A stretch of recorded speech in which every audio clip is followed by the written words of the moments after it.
Good morning, ma'am. I'm Chris Lawrence Asper from Manila Central University. I'm from BSN 17. I will now demonstrating the assessment of head-to-eye assessment. Before we proceed,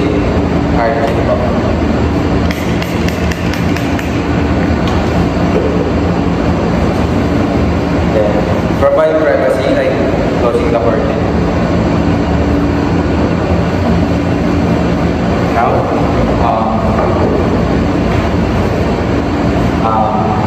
I'm Chris Lawrence Asper from Manila Central University. I will be your student nurse for today. I will be demonstrating to you the head-to-eye assessment. But don't worry, be relaxed that this will be confidential and this will be easy.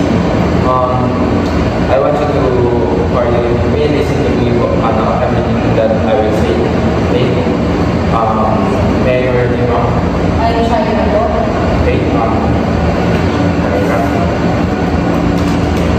what's your name, ma'am? I'm Shaina. What should I call you? Shaina. Okay, Shai. How old are you, Shai? I'm 18 years old. Before I do the assessment, I will state the checklist before I do it. Okay? I will observe the body build and height, weight of the patient, relation to age, health and lifestyle. Observe body posture and gait while standing, sitting, and walking. Note the body odor and breath odor. Also observe the hygiene and proper grooming. Observe the sign of distress of the patient while observing the facial expression and also the posture of the patient. I will be observing the mood and attitude and then the appropriateness of responses of the patient while taking the assessment. For that, I will listen to speech quality, quantity, and relevance. Okay, and now I will start. Ma'am, can you stand up po? Can you sit down po? Can you walk over here, ma'am? Kasi i-measure po natin yung height and weight niyo po. Ma'am, pwede po na napunta po tayo sa weighing scale po natin, ma'am. Okay po.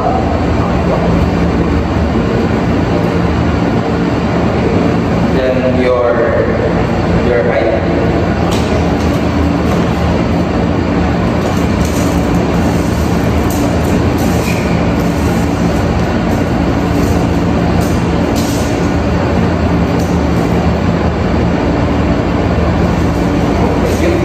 Pwede na po kami umalis sa buwan niya po, ma'am.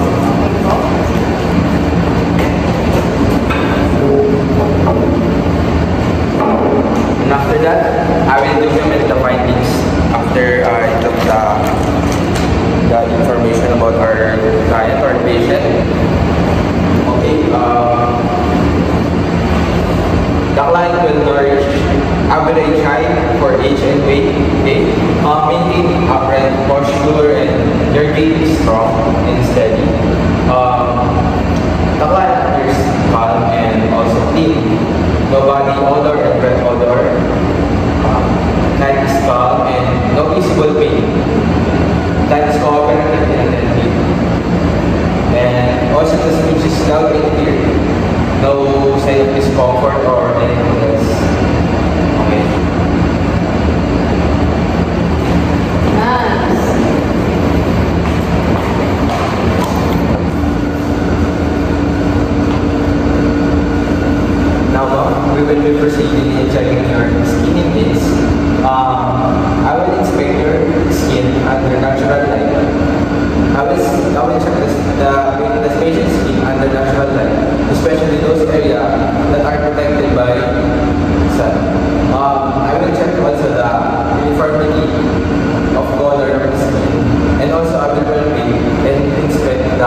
the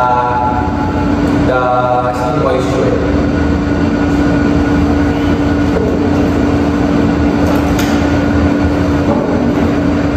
Ma'am?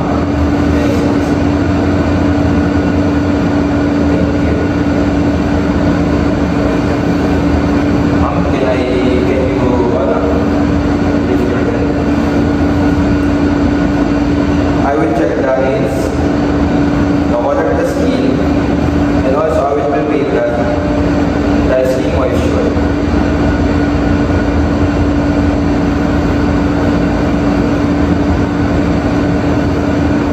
Okay.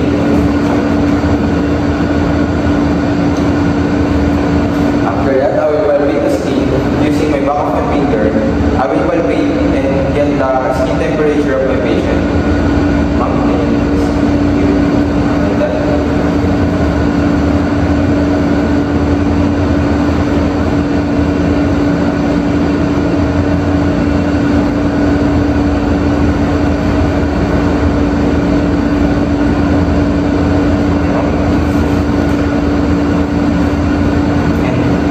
And now I will assess the skin turtle by pressing his skin over her finger. For female using forehead, for men using sternum. But for this video, I will pressing her skin over her finger and press it by 2 seconds. Then if the skin stayed, it means that the patient is dehydrated. And if the skin is back to original place, it means that the skin of the patient is hydrated. Thank you, ma'am. I will now inspect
no dandruff, no redness or scaling of lice.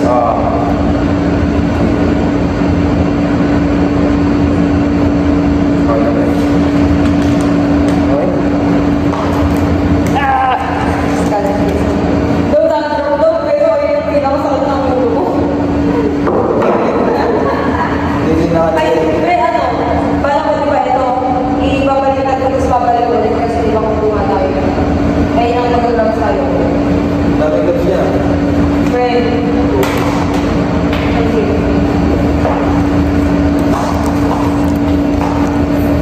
Mukha na lang siya.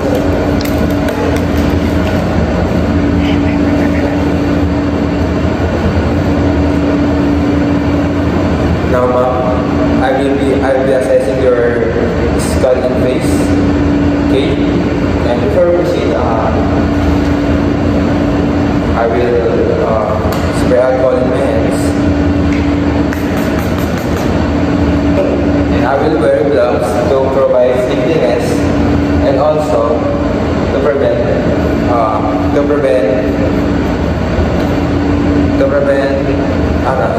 infection.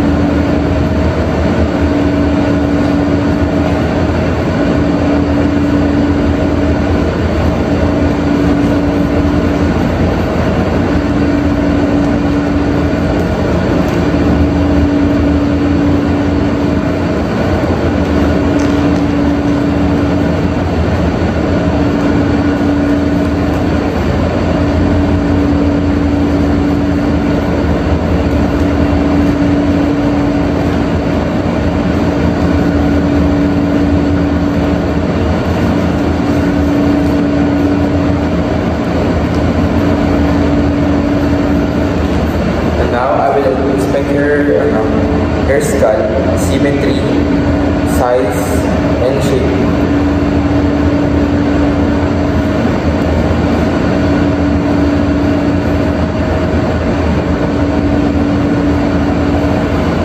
And I will palpate her skull.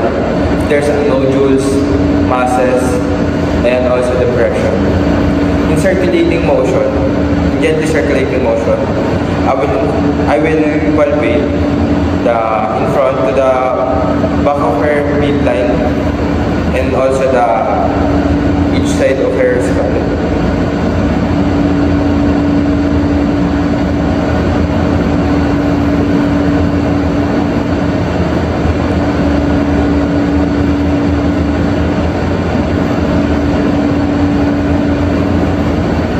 And after that, I will observe her facial feature by symmetry and hair distribution. And I will observe her palpebral fissures and also nasolabial folds.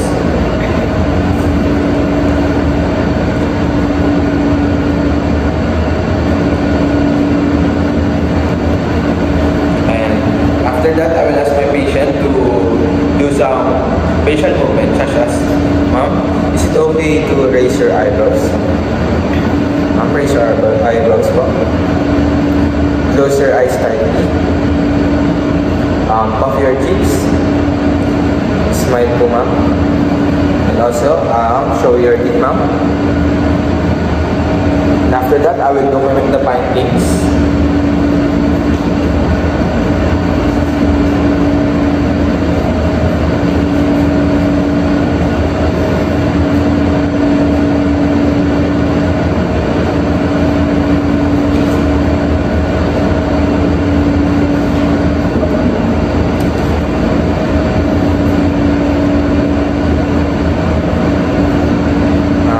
Findings are the skull is symmetrical, no deform or masses.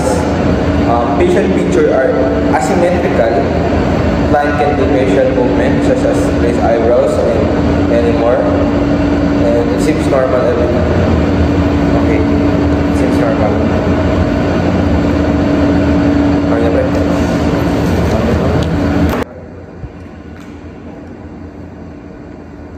After that, I will wear my gloves.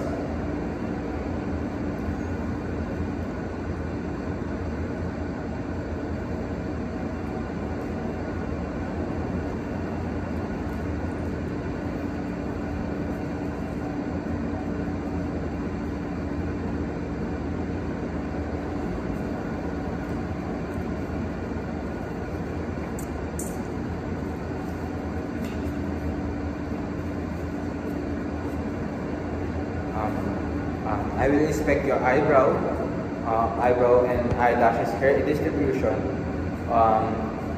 distribution for skin quality and movement by asking my patient to raise and lower her eyebrows. Ma'am, is it okay, ma'am, to raise her eyebrows? Okay. Raise, low, raise, low, raise, low. Thank you, ma'am. Next, I will inspect her eyelashes for distribution of her hair and direction of curl. Can I see her eyelashes po? Okay po. Next, I will inspect the eyelid surface, and also I will observe the client's ability to blink for a minute, and often how they blink to make sure that her eyes have normal blinking function. Blink po. Normal blinking muna.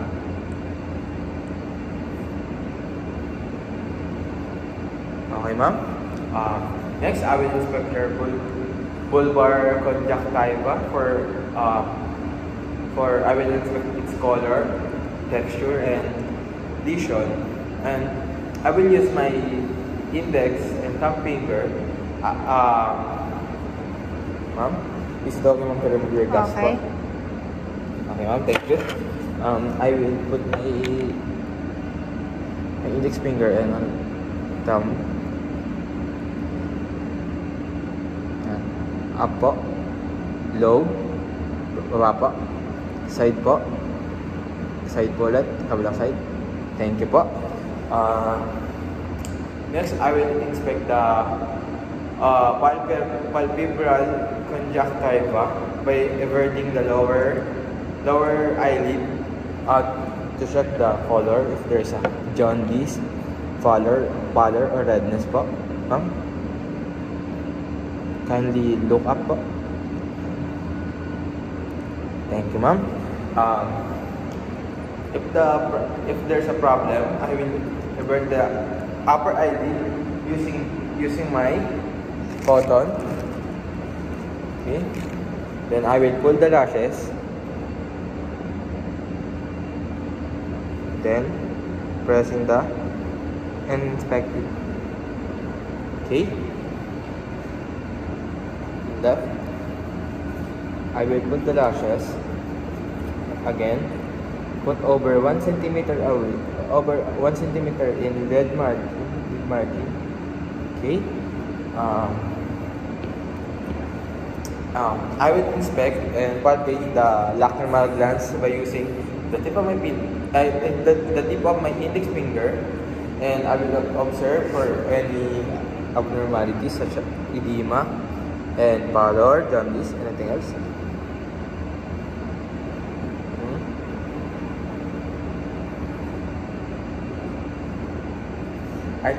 Next, I will tell the patient to look straight. And using my pen light, I will start left to right, approaching the cornea. Both eye, ma'am. Stare po ng straight po.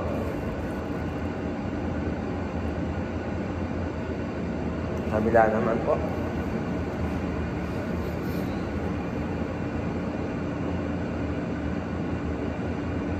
Okay po.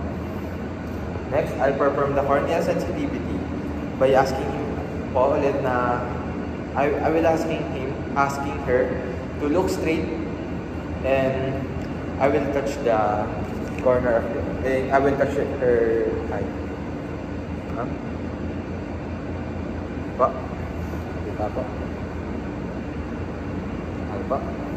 Meron pong corneal sensitivity po. I will inspect that anterior chamber, which is transparent, and I will use the same method that I use for checking the cornea. Ma'am? Ano po? Straight po ulit, ma'am.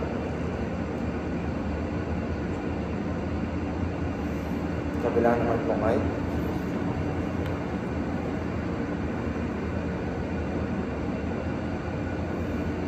I will also inspect the pupils of color, shape, and symmetry of size.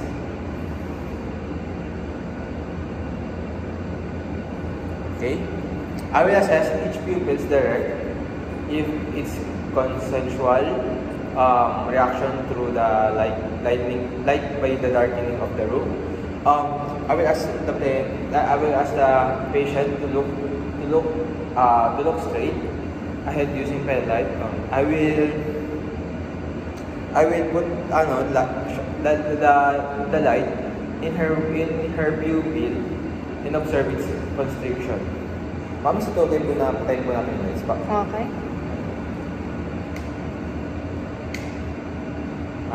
Now, I will use the pen light to see the constriction in her eye.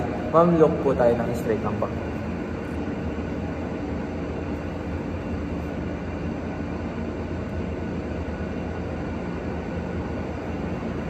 Okay po.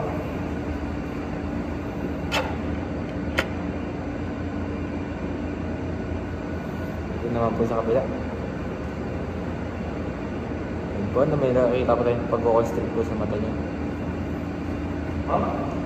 I-open mo na po yung lens. Then, I will now check how the pupils react. On 10 cm before the client's nose. If I will tell the client to shift their gaze to something far away. If I put the pen in front of her, I will move the pen light over there. I will put the pen light over her nose. Near to far, like near to far.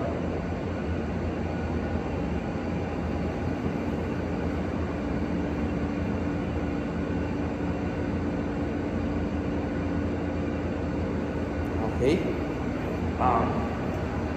And after that, I will assist the peripheral vision by having the patient sit in front of me. I will ask them to cover her one eye.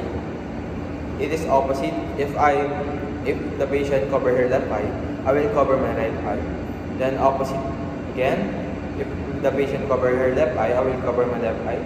And I will tell them if the patient saw the pen light through peripheral vision. Ma'am, can you po sit po here? Take po tayo. 30 cm ano lang po, 30 centimeters or 1 meter. Ito ma'am.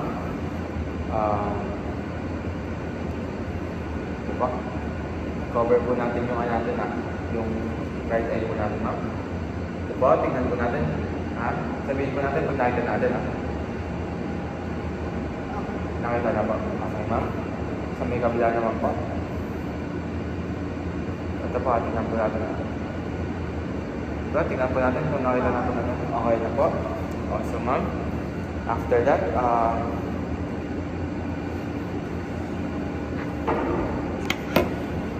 I will assess your 6 ocular movement. Standing in front of the client, I will hold the pen light 30 cm away. Ask them to keep their head while following the light with their eyes. I will put the pen light to 6 cardinal field of vision. Okay, ma'am? Tingin po tayo dito. Tingin po natin Wala pong, hindi po gagawin po yun, ma'am.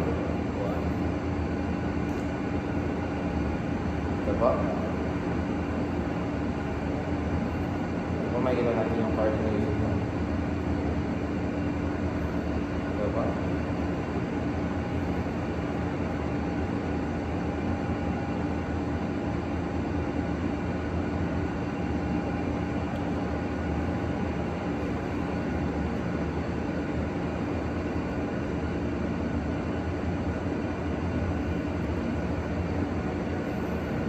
Okay na po.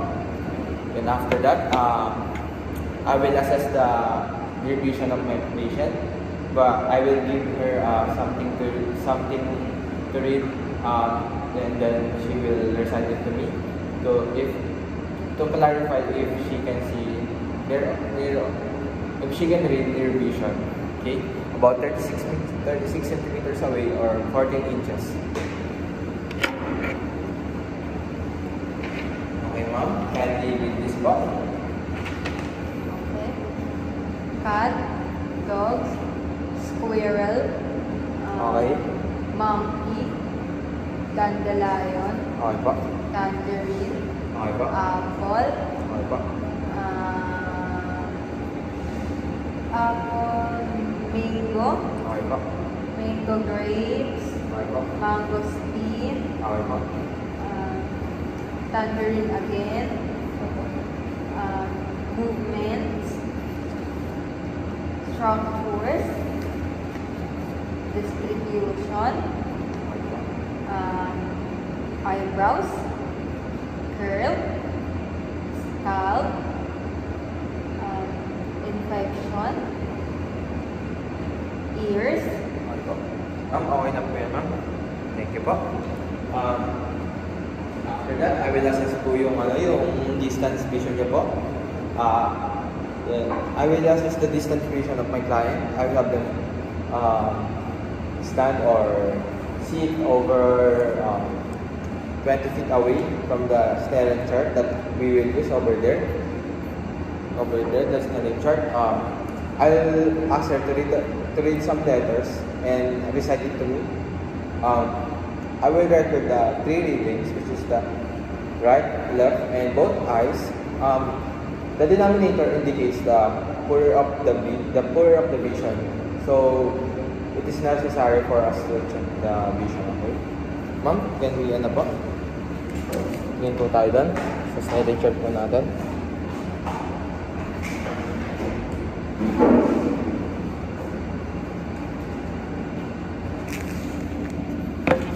Ito po.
I will state the document, the findings in our session today po, ma'am. Your eyebrows po, it is normal po. Evenly distributed po yung mga hair po natin yan. Yung eyes naman po natin is yan po, smooth naman po, like others din po. Moist naman po siya. Wala naman po tayo nakitang pamumula, redness po, jaundice. And also po, wala po tayong nakitang swelling po. Like pamamaga po sa mga mata po natin when pinapalpate po siya. As a conjunctiva po natin po, and sclera po natin. Wala naman din po tayo nakitang wala din po tayo nakitang abnormalities.